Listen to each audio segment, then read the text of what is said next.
जो बेस्ट अगर मैं कहूं कि डॉक्टर उस्वा के इस मर्ज की स्पेशलिस्ट है with the passage of time, जिसका ट्रीटमेंट, जिसकी वो कह लें कि आप बहुत अच्छा कर लेती हैं, काउंसलिंग बड़ी अच्छी करती हैं, पेशेंट को देख के आप कहती हैं कि ये मेरा फार्मूला बहुत अच्छा है, वो कौन सा मर्ज है?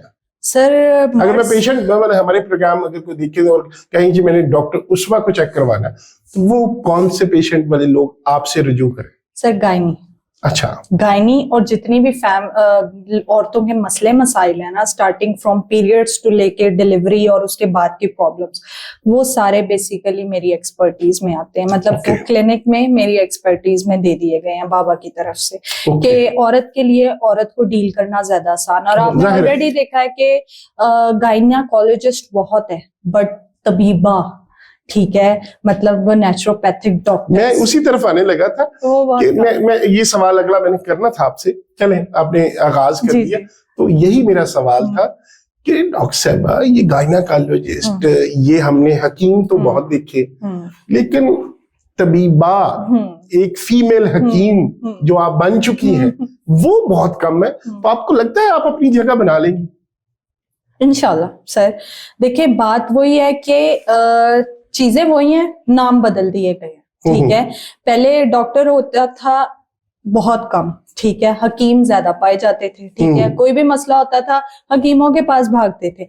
इवन आप वो दौर देखे जब जंगें होती थी घोड़ों पे, ठीक है, तलवारें, नेज़े, तब तो कोई डॉक्टर और सर्जरी का कॉन्सेप्ट ही नहीं होता था, ऐसे ही ट्रीट करते थे पेशेंट को, एनेस्थीसिया भी नहीं होता था। आप इमेजिन करें, वो तो हमने देखा, वो मुंह में अभी वो हमने अर्तुगरुल वो ड्रामा देखा, तो उसके मुंह में वो लकड़ी का एक वो देख के तो उस पे खुद ही वो कर रहे होते थे। बिल्कुल, तो उस दौर में तो ये कॉन्सेप्ट ही नहीं था। फिर आहिस्ता आहिस्ता यही तबीब और हकीम होते थे, ठीक है, यही ट्रीट करते होते थे, यही डाइट भी बताते थे, यही आपको परहेज भी बताते थे। जैसे जैसे डॉक्टर्स आए डिवीजन्स बनती गई, ठीक है, ये जी गायनेकोलॉजिस्ट है, ये न्यूरो स्पेशलिस्ट है, ठीक है, ये डाइटिशियन है, ये नेचुरलिस्ट है, बेसिकली ये सारे हकीम ही है सर। पढ़ी तो देखे उन्होंने, सबने मेडिसिन ही है ना, मतलब उन्होंने खुराक, इलाज बिलग़िज़ाई वो भी, तो नाम समझ लें कि अगर डाइटिशियन है या कोई वो कह लें कि उसको क्या कहते हैं, एक तो डाइटिशियन होता है, एक वो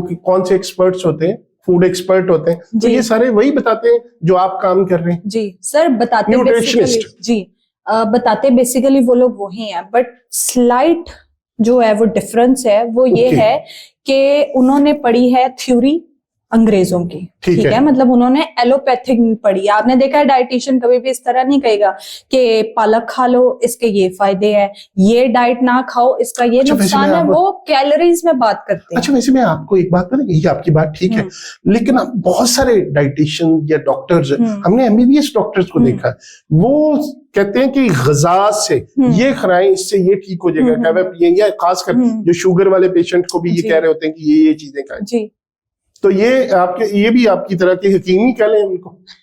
सर कहना चाहे तो कुछ भी कह लें। अच्छा, मुझे एक बात बताएं, तो आपको कैसा लगेगा अगर कोई आपको कहे हकीमा, तबीबा, उस्वा जमील, मतलब आपको अच्छा लगेगा? हाँ जी, कोई भी इसमें मुज़ायका नहीं है सर। देखिए जो नाम है, जो डिग्री है, जो अथॉरिटी है, वो तो वही रहनी है ना। अब आप चाहें तो मुझे तबीबा कह लें, कोई चढ़ाने के लिए हकीमा कह दे, ठीक है, और कोई इज्जत के लिए डॉक्टर कह दे, बात तो एक ही है ना। अच्छा, वैसे आपको किसी ने हकीमा साहबा कहा है कभी? अभी तक तो नहीं कहा। अच्छा, बट शायद अब कहने लग जाएंगे। अभी इसके बाद कहना शुरू कर। नाज़रीन, it was on lighter note कि हम इनसे डॉक्टर साहब से बात कर रहे थे। अच्छा, ये एक आखिरी चले आपसे सवाल पूछते हैं कि आप क्या समझते हैं कि ख़वातीन जिनकी शादी हो जाती है, शादी के बाद उनको ये डाइट का, जाहिर है उसके बाद उन्होंने बच्चे की तरफ भी जाना होता है, शादी जाहिर है एक रिप्रोडक्शन का एक अमल होता है, तो क्या खुराक आप सजेस्ट करती हैं कि जो शादी शुरू हुई, अभी प्रेगनेंसी नहीं भी हुई, तो उनको फौरी तौर पे ये ग़िज़ा लेनी शुरू कर देनी चाहिए? जी सर, सबसे पहले तो देखिए हेल्दी अपनी जो है ना वो डाइट का इंटेक करें, ठीक है। हेल्दी से मुराद विटामिन की मैंने बात नहीं कर रही, मेडिसिन की मैं बात नहीं कर रही, नेचुरल चीजों की तरफ आए। फ्रूट्स लें, ठीक है, दूध लेना शुरू कर दें, ठीक है। नाश्ते में कम से कम अगर वो कुछ नहीं खाती ना, या होता है कि एक स्लाइस ले लिया, तो उसकी बजाय वो दूध का इंटेक स्टार्ट कर दें, ठीक है। Okay. अपनी बॉडी में कैल्शियम और विटामिन की कमी ना होने दें, ठीक है, विटामिन D3 की, तो वो ताकि किस फ्रूट में ज्यादा है? उन्हें लेना ना पड़े। सर सबसे पहले तो वो दूध लेना शुरू करें, ठीक है, क्योंकि दूध विटामिन उनकी डी, बहुत सी कैल्शियम भी प्रॉब्लम्स को होता है। हेल्प करेगा, ठीक है, बहुत सी। सर जिनको पीरियड्स का इश्यूज होते हैं, ठीक है, जिनको प्रेगनेंसी नहीं हो रही, हम सबसे पहले उन्हें यही पूछते हैं, आपने दूध कब पिया था लास्ट? ओके, दूध की इतनी इम्पोर्टेंस है शादीशुदा खवातीन के लिए? बहुत ज्यादा। ओके, तो सर दूध पिए और कोशिश करें उसके अंदर शहद डाल के पिए। और अगर मैरिड है, अनमैरिड को भी सर इवन तो यही मैं अब सजेस्ट करती हूँ अपने क्लिनिक में, उनकी डाइट में ऐड करवाती हूँ कि आपने दूध लेना नाश्ते में, शहद के साथ शुरू करें, पहले अपने आप को हैबिचुअल करें, ठीक है, क्योंकि मैं डायरेक्ट कहूंगी ना देसी घी डाल के पिए तो उधर से भाग जाएंगे। फिर आहिस्ता आहिस्ता उसके अंदर घी डाल के पीना शुरू करें, ताकि आपकी बॉडी का सिस्टम जितना खराब हो चुका है ना, आप उसको लुब्रिकेट करें, उसको ठीक करें। आप देखें आपके हार्मोनल इश्यूज जितने डिस्टर्ब हैं वो कैसे बैक टू नॉर्मल आते हैं, ठीक है। जो उन्हें पिंपल्स का प्रॉब्लम होता है, छाइयां आने लग गई हैं, अननेसेसरी बालों की ग्रोथ होने लग गई है, उनको भी तो कवर अप करना है ना, ठीक है। तो नेचुरल चीजों की तरफ जाएं, ठीक है। अब जैसे फ्रूट है, फ्रूट में अब जिनको प्रॉब्लम होती है कि नहीं हो रहे प्रॉपर साइकिल उनका नहीं चल रहा, ठीक है, तो मैं उनको यही कहती हूँ कि आप लोग जो है तरबूज खाएं, खरबूजा खाएं, सफेद अनार खाएं, केला खाएं, अमरूद खाएं, ठीक है। डाइट में मैं उनको यही बताती हूँ कि आप लोगों ने कद्दू, टिंडे लेने हैं, शलजम लेना है, ठीक है, आपने गाजर, मूली, चुकंदर, इन चीजों पे ज्यादा फोकस करना है, ठीक है।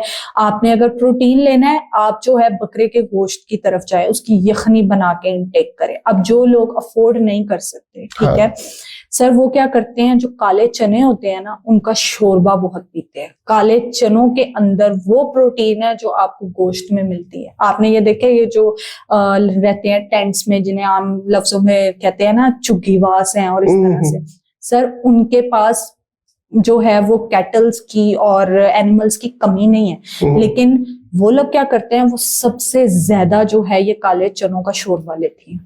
और वो इस कदर उनकी फीमेल्स हेल्दी है ना, और उन्हें कभी किसी गायनेकोलॉजिस्ट की जरूरत नहीं पड़ती, और बच्चे भी नॉर्मल पैदा करती हैं। उसकी वजह यही है, मतलब इतने बच्चे और सारे फिर रहे होते हैं और कोई डॉक्टर नहीं है, कोई कुछ नहीं, पैदाइश नॉर्मल हो रही है। अगर हम ये कहें कि उसी फजा में वो रह रहे हैं, उसी में हम रह रहे हैं, लेकिन ना कोई एसी है ना कुछ नहीं है, लाइफस्टाइल का फर्क है। हमने जितना खुद को नेचर से दूर किया। अच्छा, वो ये चने का शोरबा से था, ब्लैक चनों का, काले चनों का, और वो लेती हैं। और वो भी इस तरह नहीं सर आपने बनाना कि चटपटा सा बना ले, नहीं, आपने प्रॉपर शोरबा बनाना है, वो वाला जिसमें आपका हाथ यूं डिप हो, आप यूं हाथ निकालें जब रोटी के साथ तो यूं जा रहा हो, मतलब आपका बाजू गंदा हो रहा हो, इस तरह का पतला शोरबा हो। और वो आपने काली मिर्च में, सब्ज मिर्च में बनाना है, उसमें लाल मिर्चें नहीं डालनी। तो आप देखें वो आपको इतनी प्रोटीन देगा कि आप, अगर कोई जो सुन रहे हैं कि जो नहीं ले सकते प्रोटीन ऐसे, जो नहीं अफोर्ड कर सकते, इस्तात नहीं है, वो ये तो स्टार्ट कर सकते हैं। ओके डॉक्टर साहब, बहुत बहुत शुक्रिया। इंशाल्लाह दोबारा फिर आपको ज़हमत देंगे और आपसे अगला पॉडकास्ट कहीं और जाने से पहले आप इधर ही करेंगे। इंशाल्लाह। खुश रहे, आबाद रहे। जज़ाकल्लाह।